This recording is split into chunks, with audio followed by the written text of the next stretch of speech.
speaker here that's going to be kicking us off is the great Jeff Deist. He is the president of the Mises Institute. He's the author of Anatomy of the Crash, the Financial Crisis of 2020. He's a former chief of staff to the great Ron Paul whenever he was in Congress, and of course, host of the Human Action podcast. With that being said, take us away. Good afternoon, everybody. Thank you, Rich, for hosting. So welcome anyway to 2023, which is the year where every normie on earth, every CNBC financial economist, commenter, and of course, all of our favorite court economists all of a sudden are experts in inflation and worried about inflation. So this is a new environment for most of us. Obviously, Austrians have been crying wolf in the wilderness for a long, long time, and were derided for crying wolf back in 2008, 2009 about inflation, of course, and with some fairness, I would say. So we find ourselves in this new environment where it feels like central bankers are up against something they really, at least in the West, have not experienced in over 40 years, which is actual consumer price inflation rising rapidly, or at least maintaining rapidly, but at the same time, huge levels of sovereign debt, which make it difficult to just raise interest rates as high as you might want to, allegedly to kill inflation, because of the cost of that debt service to Congress. And I'm sure when you look at that $31 trillion of debt that the U.S. federal government carries, really only about 26 of it, if you consider interagency debt. Well, the average interest rate on that for the last 20, 30 years has been very low. Its weighted average has been below 2%. So you get that up closer to historical norms of 5, 6, 7%, and all of a sudden, very quickly, interest becomes the single biggest line item in the congressional budget, ahead of defense, ahead of Social Security, Medicare, all these things people want from government. So, it's a difficult and new environment for central bankers. Again, in the West, especially the U.S. Fed, they've been able to pretty much do what they want without having to worry about these things for almost 40 years. There haven't been real interest rates. And so anybody who's under about age 40 has never really lived in an environment where we truly understood or recognized the time value of money.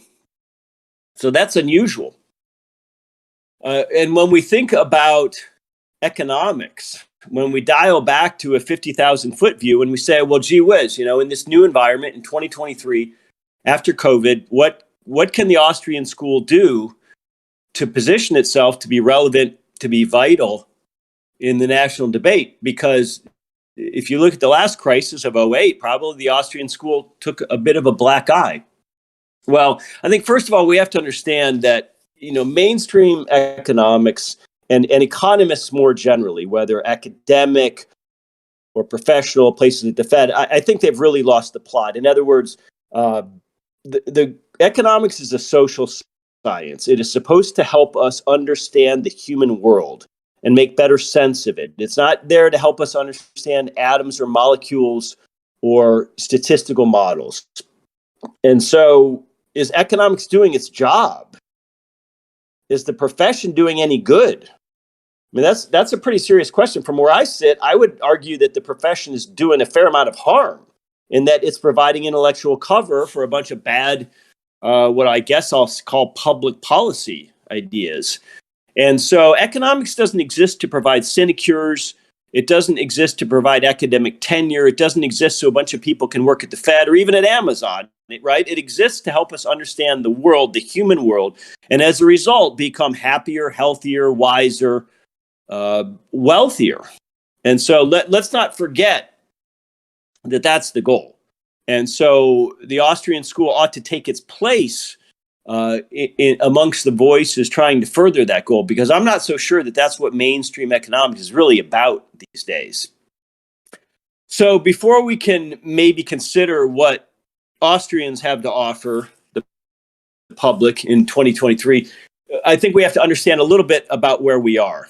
So let's start with that terrible period of 07 and 08, the last Great Recession. And notice we're having these economic upheavals every 10 or 15 years. We're we're on our second one, and we're only a quarter of a way into the new century. So it strikes me that one of the goals of the Federal Reserve Act was to smooth out these booms and busts. Not sure that that's working out as well as advertised. But nonetheless, if we go back to 2007, 2008, I think that was a very different situation than the one we face today. I think we can look back on that with some benefit of hindsight, not just pure theory or deduction, but with hindsight as well. And we can say, but that was largely a monetary phenomenon. And if you read David Stockman's book, The Great Deformation, there are, in my opinion, some pretty strong arguments that the contagion would have been restricted to the financial sector if Congress and the Fed had not taken all the dramatic actions they did take on both the fiscal and monetary side to stimulate. And that, in fact, Main Street could have been okay. We could have had maybe a rough year or two, and that all of that extraordinary monetary policy was not necessary. But nonetheless, it took place.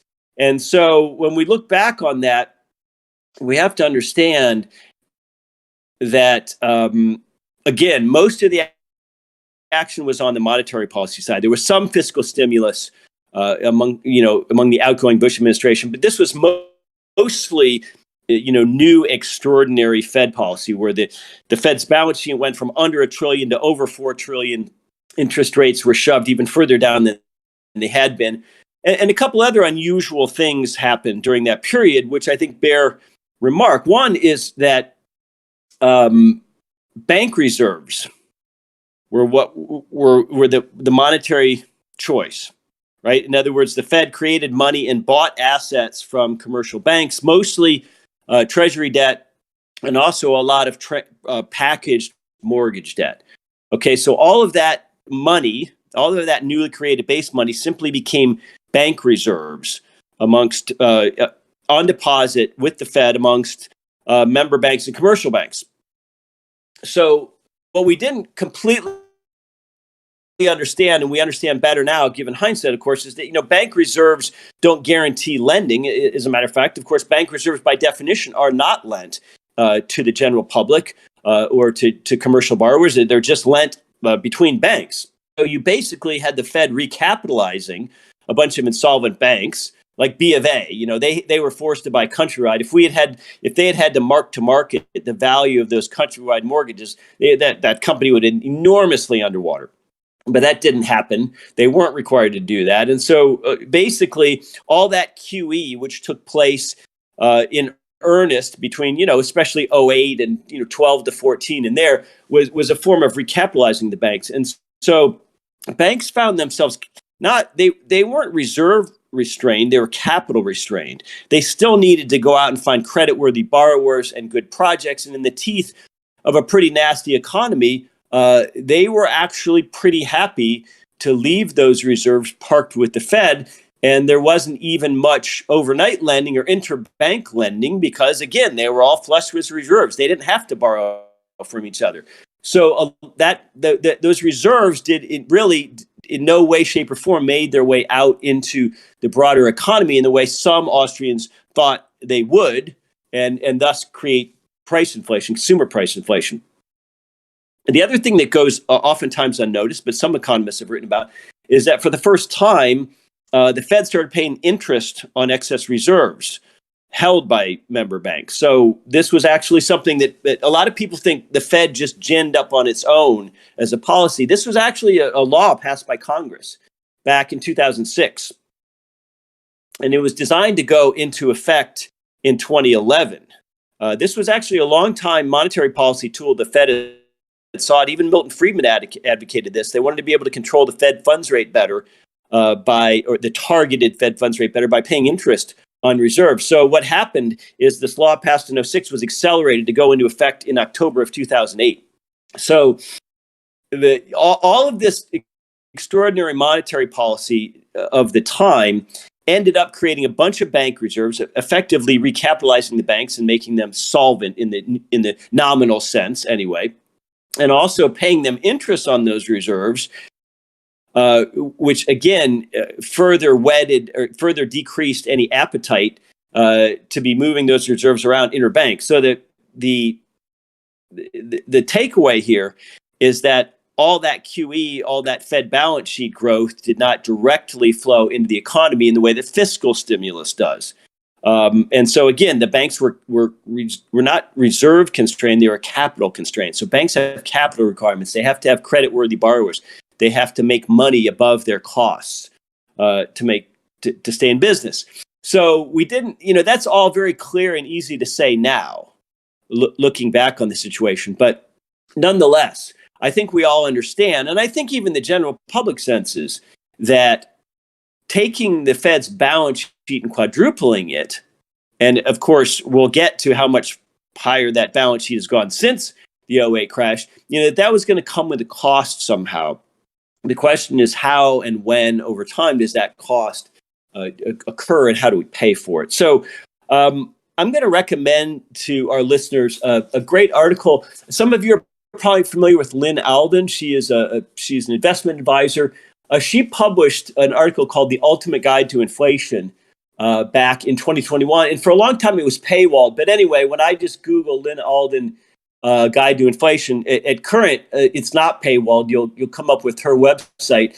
And so this is a great, quick and dirty little explainer for people who just want to be able to read it themselves or maybe circulate to their friends. And the beginning of the article is the three types of inflation. So we have monetary inflation, we have consumer price inflation, we have asset price inflation. So understanding those three types, I think, helps us understand better what happened in '07, '08 and in the aftermath. So I really recommend that. She's a good, clear writer on the subject, and not an Austrian per se, but it's always good to get outside voices. But she's clearly sympathetic to our view of inflation. So I recommend that article to understand what happened in '08 versus what's happening today. So if we fast forward to not 2020, when most people think the crisis started, right? Most people think March of 2020, COVID came along and both the Fed and Congress went nuts. Well, that's true, but lost in all this COVID, takeover of all of our attention and all the grabbing all the media headlines was this crazy little September of 2019 repo crisis.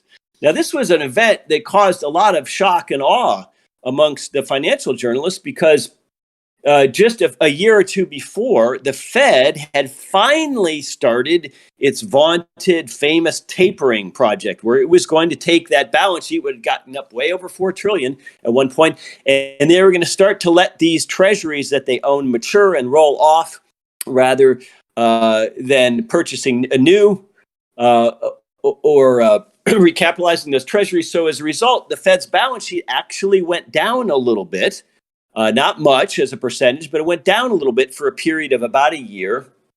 And everyone said, well, this is the famous tapering that we promised you.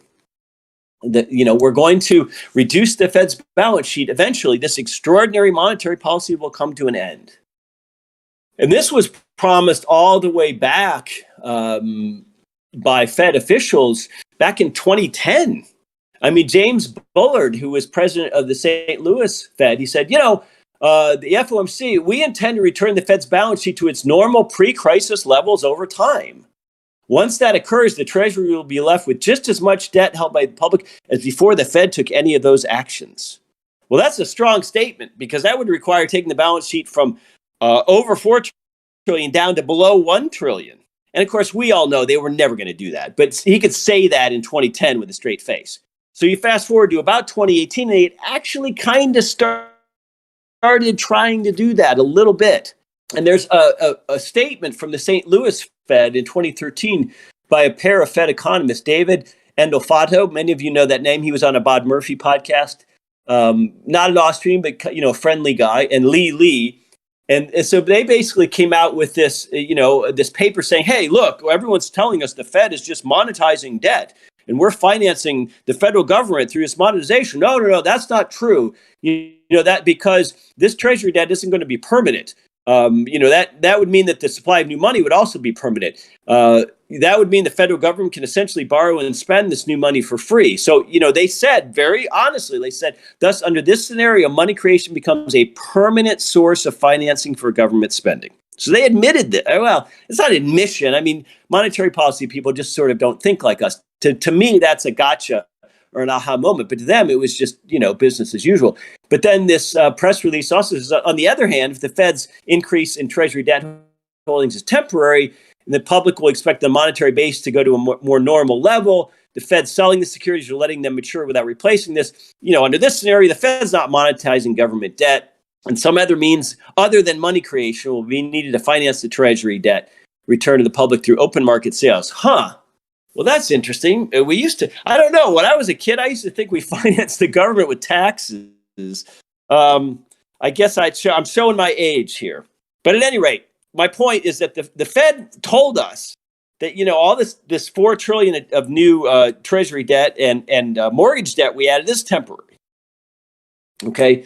So with all of that new monetary base created, how in the hell in the fall of 2019 was there a liquidity crisis in overnight repo lending between banks? I mean, after all those trillions of new bank reserves, how is it possible that we could get to September 2019 and find banks in an overnight crunch to the extent that the New York Fed had to provide $75 billion of overnight liquidity in the fall of 2019? Well, I don't really know the answer. I never really got an answer to that. I've been searching around.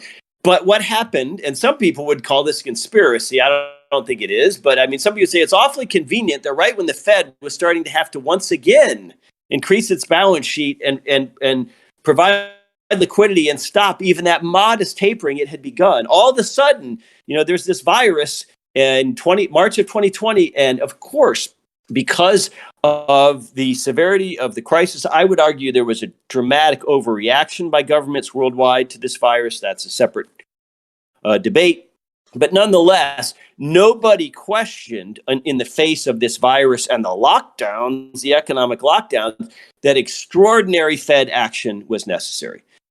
And if the virus hadn't come along, I think a lot of people would be saying, hey, what the hell? You guys just spent 10 years with this more than that, with this extraordinary monetary policy, and all of a sudden we're having a repo crisis. I mean, it seems like we're seizing up again. But all those questions went out the window with COVID. It was all hands on deck, and everybody understood, look, we got to do whatever it takes. Well, whatever it takes was this time around almost entirely, not entirely, but mostly a fiscal response, a fiscal phenomenon. So that's what's so different between the 2020 crisis and the 2008 crisis. This was a fiscal response. And so we have to understand that under both the Trump and Biden administrations, Congress passed two huge stimulus bills in 2020 and 2021. Now, these pumped more than $5 trillion with a T, capital T, directly into the economy. Okay, this was cash, as I'd like to say, right? And when I say directly in the economy, I mean payments to state and local governments, payments to households. Remember all the stimulus checks, enhanced unemployment benefits, employer payroll loans. Remember those PPP loans if you stayed open? Most of those did not have to be paid back if you met certain requirements, like you didn't go out and buy a Ferrari with them, as some business owners did, actually. Huge cash subsidies to the airlines. I'm not sure many Americans understand. The airlines came out of the travel shutdowns of 2020 with more cash on their balance sheets than they went in, after having mothballed all those planes in the desert with nobody flying. That's a neat trick. If you can shut down your business and come out on the other end with more cash on your balance sheet. We'd all like to be in such an industry, right? And also countless payments to all kinds of other industries. And plus a whole grab bag of earmarks, things like sprucing up the Kennedy Center, Performing Arts Center in DC. I mean, this was just $5 trillion of cash that went onto people's bank accounts. And boy, oh boy, they spent it. Or they are spending it today. So that obviously is going to have a much more direct effect than on consumer prices on supply and demand than QE and the monetary approach had back in 2008. Now, on top of all this, even today, supply chains are still screwed up and constrained from the COVID period. Okay, even today, things are not back to normal. Look at the auto industry.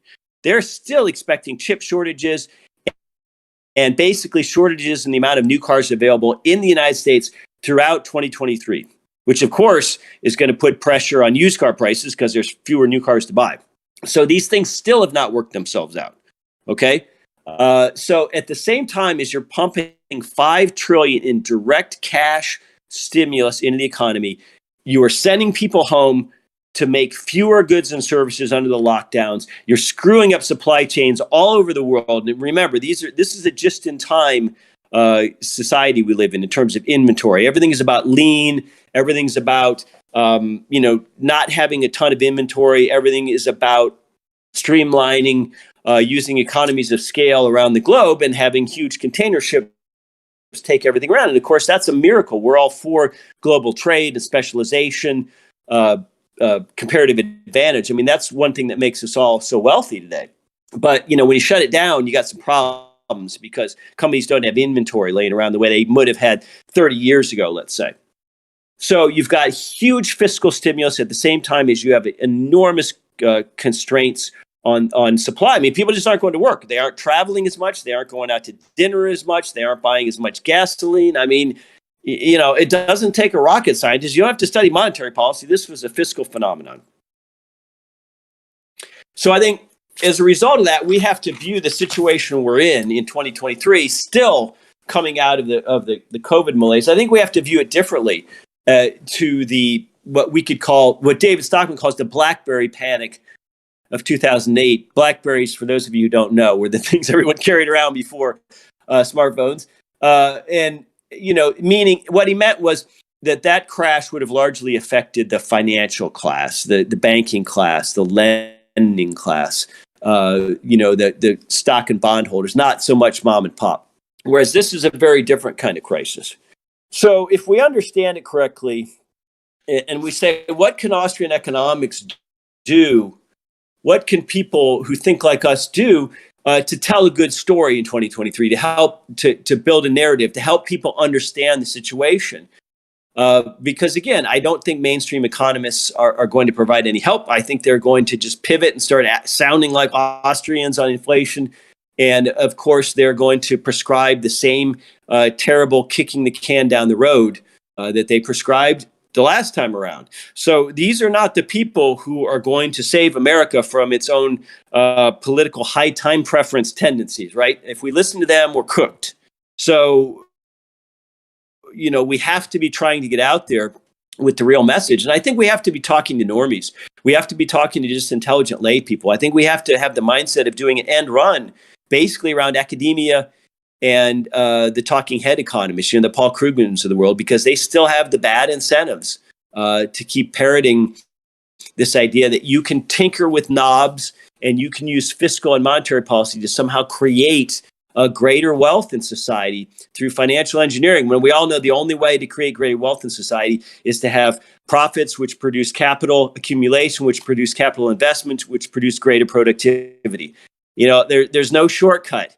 And, a digital world doesn't change that. So I'm going to make a couple suggestions, and I'll try to quit here at the bottom of the hour, as to how we can be relevant in this 2023 discussion. I think first, it's very important that we avoid discussions of hyperinflation and this de-dollarization rhetoric, which is growing. I mean, we've been talking about the dollar's fall for a long time, and the idea that the world is going to get sick of having to do international business and clear transactions in dollars, buy oil in dollars, conduct international trade, especially for commodities in dollars, and that at some point the world's going to resent this. They're going to rise up against us, and China is going to join with India. They're going to join with the Russians. And of course that's true, I think, in the long run. I do think that the rest of the world has a very, very dollar off its world reserve currency pedestal, and that we as Americans are really quite clueless about the enormous subsidy that status provides us and how we're able to export inflation, how rich we are, how cheap everything is at Walmart and Target as a result. I think most Americans really don't have any sense of that. And I hope that they don't have to get a sense of that in a very harsh way sometime in the future. But in the shorter term, you have to understand, if you look at the dollar exchange, the DXY, I mean, this is just the dollar versus a basket of other currencies. There's nothing about these other currencies and the governments underlying them that give us any indication whatsoever that they are on a better path than us. The euro, the yuan, forget it. I mean, currencies are relative, and I think that the dollar is going to do quite well against other currencies for the foreseeable future. If anything, if there's a real shutdown or slowdown in 2023, that probably creates a flight to U.S. Treasuries, a flight to U.S. dollars as a perceived safe haven relative to these other currencies, which are just crappier and even as inflated, if not more. So I don't think that the dollar is dying. I don't think that's a good narrative for us. And I would suggest people go check out the dollar milkshake theory. Brent Johnson at Santiago Capital is credited with coming up with that. And I think his pinned tweet is a brief YouTube, which explains it. And I'm not saying that I'm 100% in agreement with the dollar milkshake theory, but I think it's important as Austrians that we're looking at other perspectives and considering them. And I think he makes a lot of good points about why the dollar might well be strong relative to other currencies for some time coming. And let's not forget our military as well. And so the point here is that what we ought to care about, and what Americans ought to care about, is the dollar's strength against actual goods and services. That's what we care about, not its strength necessarily against other currencies. I think it's also a very good time to go back and talk to normies about money conceptually. Right? I mean, there's been a conversation about money in recent years, but I think it's been a distorted one. And as much as I love our Bitcoin friends and have learned a lot from them, and Bitcoin people have sent a lot of people to Austrian economics and vice versa. What I don't like is some of these almost new agey discussions around money. Money money is an information system. Okay. Money is a way to help us avoid barter, and it's the most saleable commodity. And we don't have to argue the digital versus physical thing. I mean, we just have to understand that this is an opportunity to disabuse people of their mythologies about money. Because if you just read the CNN and you just watch normie news or something, I mean, what you'd come away with is that money is a political tool, right? It's a creation of government. It's a political tool. It's a weapon. And that interest rates are policy tools.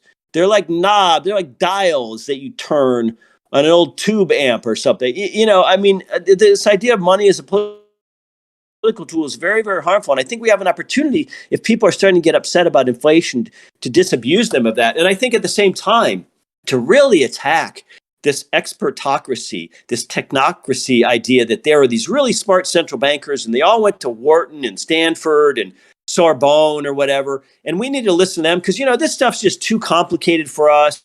And, just like are you a doctor talking about ivermectin? Well, are you a Fed economist? You shouldn't be talking about interest rates. I think that this is a great time to puncture that and to show that there's really nobody flying the plane.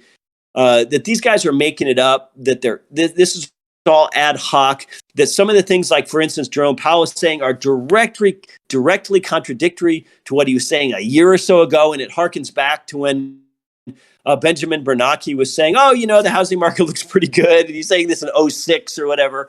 So it's really up to us to de-bamboozle the public and demystify this stuff. It's not so difficult for an intelligent person to understand with a little bit of basic reading. And also, they ought to understand it because it's in their interest to understand what governments and central banks are doing to us more than for us. And, we should be out there making the case that, hey, there's a populist case to be made here, that these guys are not exactly what you think they are, that they don't really understand as well as they think, and they really are just kind of flying blind. And they spent, the last 10 years caterwauling about how there's no inflation, and we need more inflation. We need 2%. Inflation's zero. We need 2%. And now all of a sudden they're like, well, we just need 2% average over time. And it's been so low for the last few years. It's good to have 6 or 8 for a while because that'll bring the average up. And if you look at a sine wave, against an XY axis, it'll average out to 2%. I mean, this is just complete Monday morning quarterbacking. This is just CYA. Come on. So I think, look, we have to appeal to the people we can appeal to. There's a significant percentage of the population who's never, ever, ever going to be interested in economic theory. It's just the way it is. And God bless them. There's nothing wrong with that. They're living their lives. They're paying their mortgages. You're talking about a Toyota Camry, they care about the car. They don't care about the automotive engineering. And most people don't care about the why of a prosperous economy. Some people care about the how, and we can generally call them entrepreneurs. And then some people care about the what. All people care about the what, right? So it's academics and wonks who care about the why. It's entrepreneurs who care about the how, but it's the general public who cares about the what. What's going on? Is the economy good or bad? How much is gas? Did I get a raise? Am I able to go on vacation this year? What's my interest rate on that car I bought? That's the what. So I think if we think about it in those terms, the why, the how, and the what, you can kind of separate people into those 3 categories. But again, there's a whole segment of the U.S. population, or anywhere you go, who simply don't believe in the concept of economic laws. Right? They would never view it like gravity. If the wing's not curved and the air on top of the wing's not moving faster than it is under the wing and thus creating lift, the airplane crashes into the ground.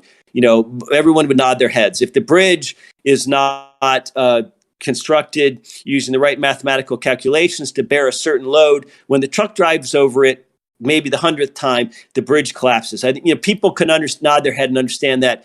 But when you talk about economic laws, a lot of people think that's just all nonsense. They think that economies can be just commanded by legislative fiat. You just raise the minimum wage. And that economics is just complete BS. It's just a bunch of pseudo-intellectual cover for moneyed interests and capitalists. A lot of people believe that, or you've probably heard, economics is just astrology for white guys, which is pretty damn funny. We say the left can't meme, but that's pretty good. You got to admit. And so that's what we're up against. But there's just a different way to look at this.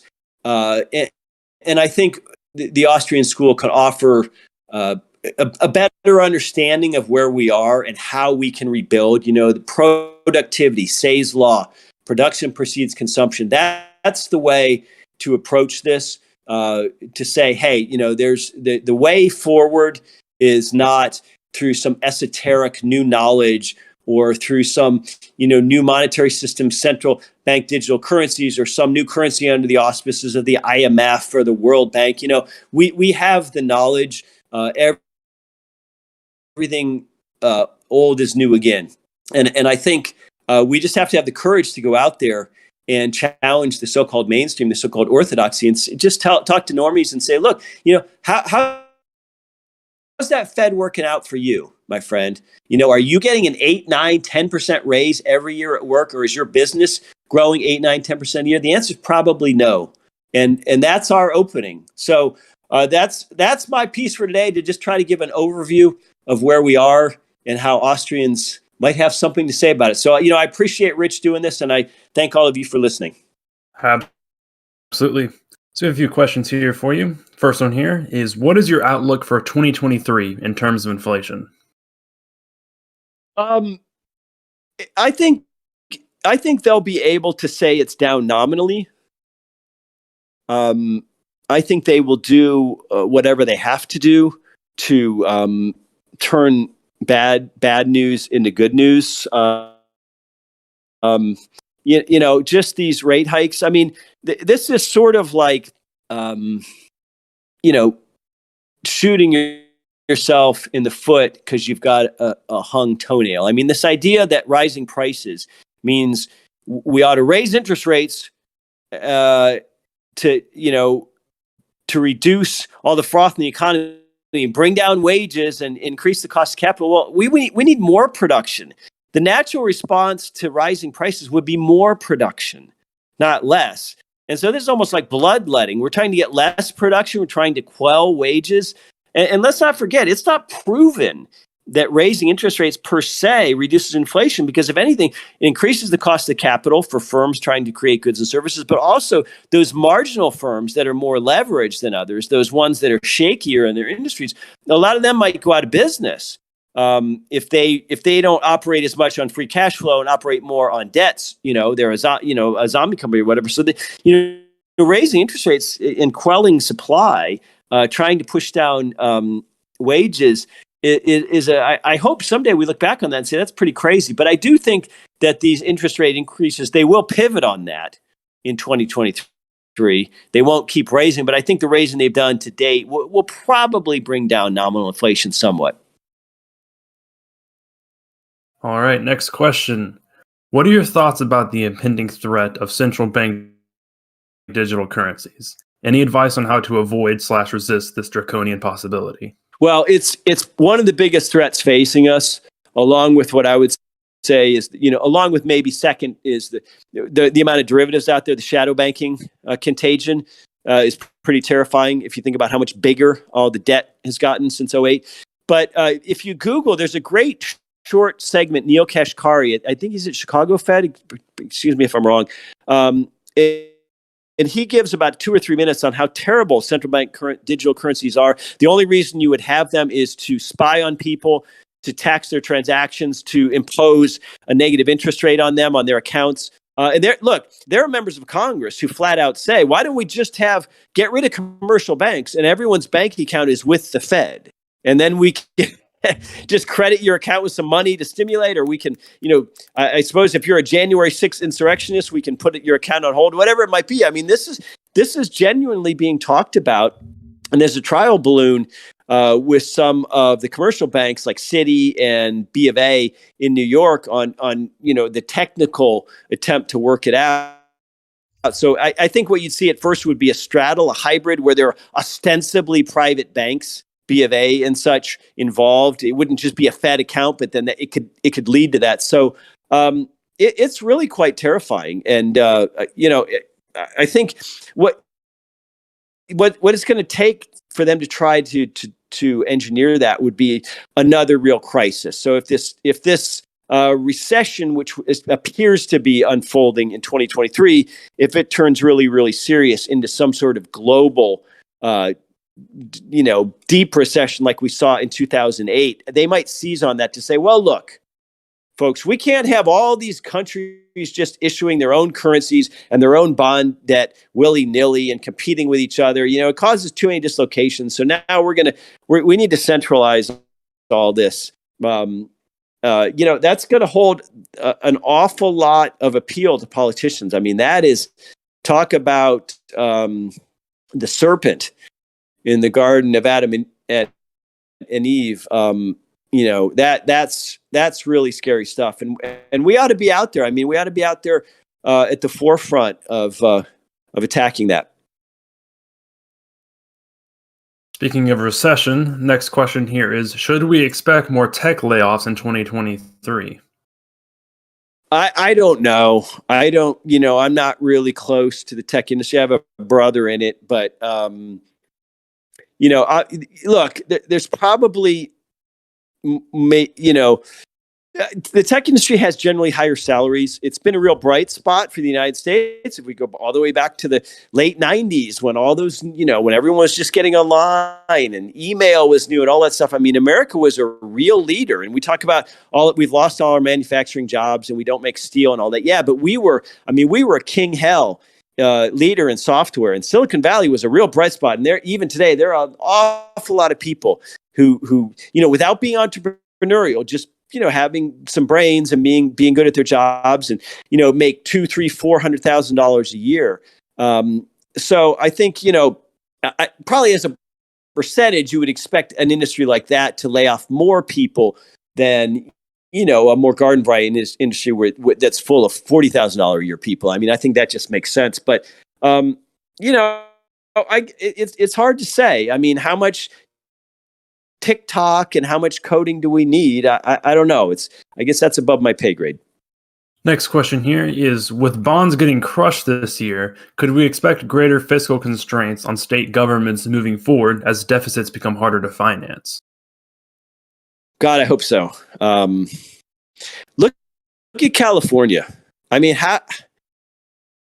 California raises an enormous percentage of its tax revenue from a tiny percentage of individuals. Tiny. It's even more skewed than federal. And a lot of that revenue is not just regular income tax, it's capital gains.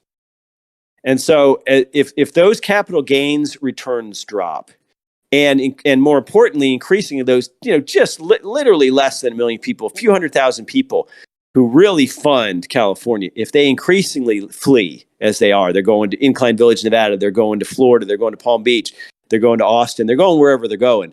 The drying up of tax revenue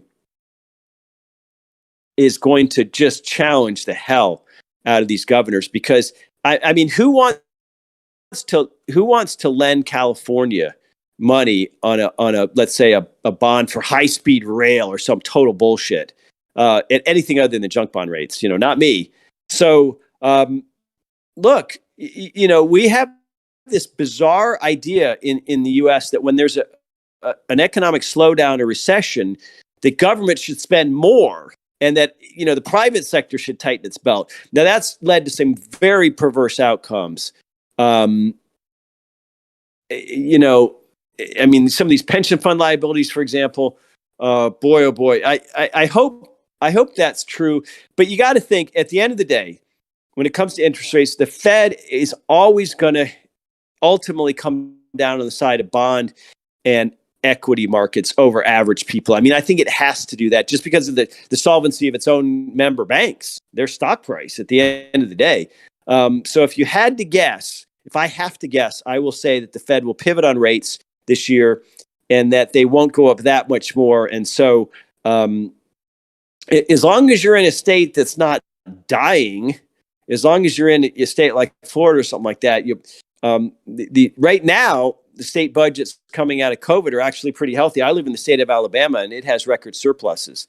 So again, sometimes our, not ideology, but our worldview, we want to be these grumpy Austrians, and you always got to look at the facts on the ground. I thought COVID would cause huge decreases in state tax revenue, and it didn't. I mean, it just, as a matter of fact, it didn't.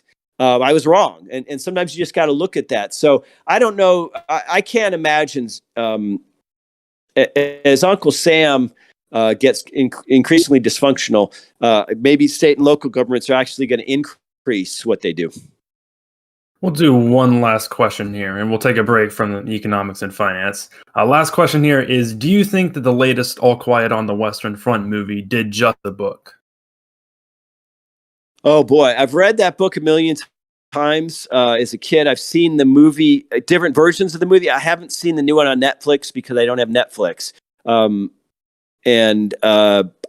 I've gotten a private password or two from some people, but I don't know. I haven't seen it, but I hope they didn't wokeify it. I have seen the movie, and I can tell you that it is not wokeified. It's a very good movie. I recommend you watch it. Especially if you're a fan of the books. But that being said, thank you very much, Mr. Deist, for being here with us today. We appreciate it very much. Yeah, thank you guys. Absolutely. All right. Moving on, we're going to have Dr. Kinsella come up here.